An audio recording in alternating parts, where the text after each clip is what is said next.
Alright, what is going on, guys? It's Tazz here, and welcome back to the channel.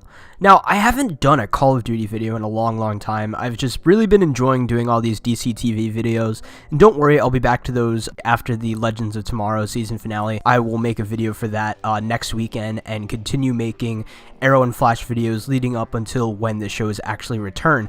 But this video is not about that. This video is about Call of Duty 2017 and some speculation on it.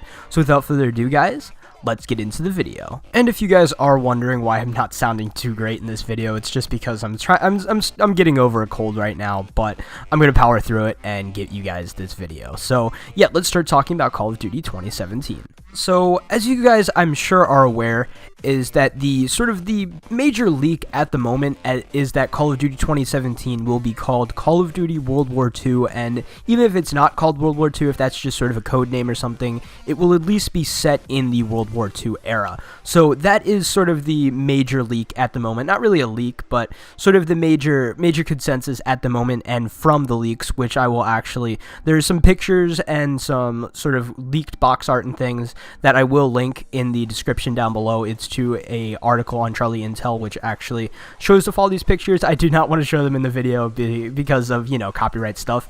Activision is really big on that, so if this actually is real leaked concept art or sort of box art and things like that, I do not want to have this in my video. So it's linked down in the description if you guys want to look at that while we go through it in the video.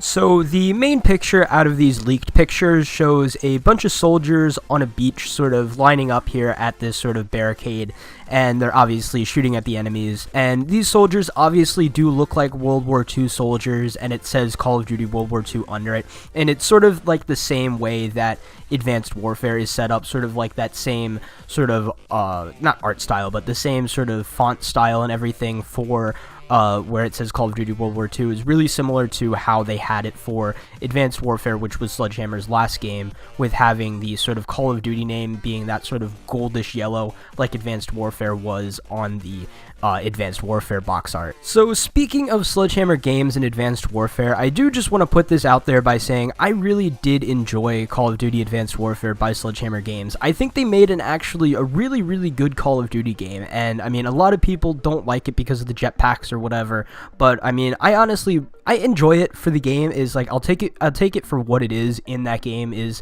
that's the movement style, and you get used to it after you play it for a while.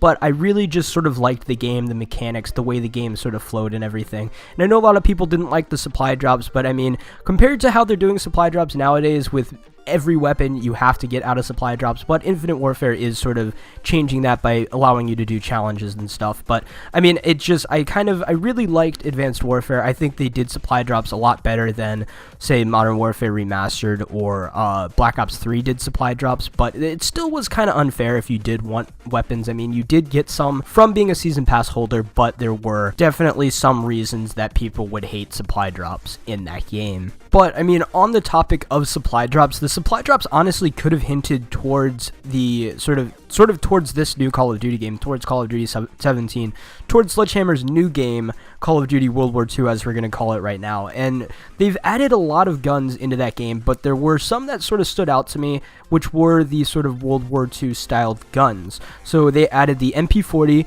the Sten, the M1911, the M1 Grand, and the STG. And so these guns are all World War II guns. We've seen them. I think they were probably all in World at War. I'm not 100% sure. But these definitely are World War II guns, obviously. And they were probably in World at War. I'm not 100% sure on that. But, you know, they were World War II guns. And there's a possibility that the reason why these guns were added to the game is because of the next Call of Duty game. And maybe the reason why these guns were added were to just sort of maybe see sort of for community feedback as to adding these World War II guns, what the community would think about these World War II guns, and sort of maybe almost secretly hint towards their next game, like I said, hint towards a World War II game. And another reason why these guns could be in the game is because think back to Black Ops 3, how we were having all these leaks about the M27, maybe the MP7, and all these Black Ops 2 guns that were in the game files of Black Ops 3, and the reason why these are in there as kind of base models of guns that they can test in the games to sort of mold around to make the new guns. So, you know, I mean, Black Ops 2 was kind of futuristic, not as futuristic as Black Ops 3, but they had to take these more futuristic type weapons and mold them into the newer weapons that they had in Black Ops 3. So maybe that's the same thing that they're doing from Advanced Warfare to Call of Duty World War II, is they're taking some of these World War II guns and going to put them into World War II and sort of test them and mold them into their new guns for the new World War II game. But, I mean, other than that, guys, I would just sort of like to end off this video by saying I definitely really like the idea of having a World War II game. Definitely going back to the past will definitely be a nice mix-up from all the futuristic games that we've had recently. I really think that having a Call of Duty set in World War II would be really awesome.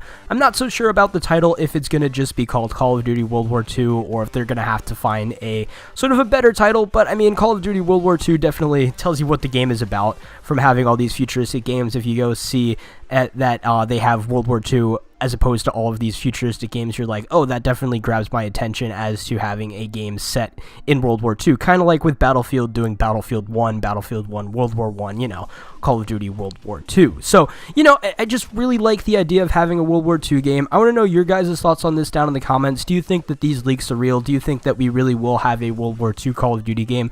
What are your thoughts on having a World War II Call of Duty game? I want to know your thoughts down in the comments below.